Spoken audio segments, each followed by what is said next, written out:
Hey guys, in this quick tutorial, I'm going to show you how you can post anonymously on Facebook group iPhone. The steps are really simple and easy, so let's get started.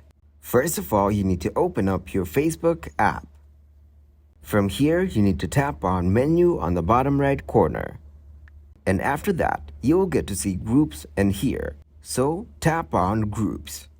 Now from here, select the group you want to post on. To show you guys, I'll tap on your groups from the top. And here, you will get to see the groups that you have created. So tap on the group where you want to post. And as you can see, we're in the group. And it shows that it is a private group on the top. So now we will scroll down.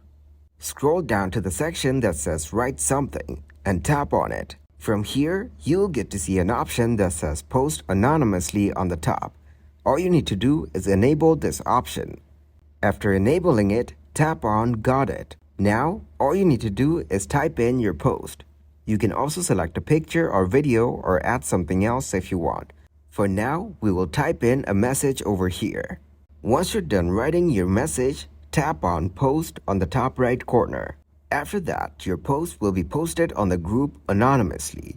So that is how you can post anonymously on Facebook group iPhone. Thanks for watching and please leave a like, subscribe, and share.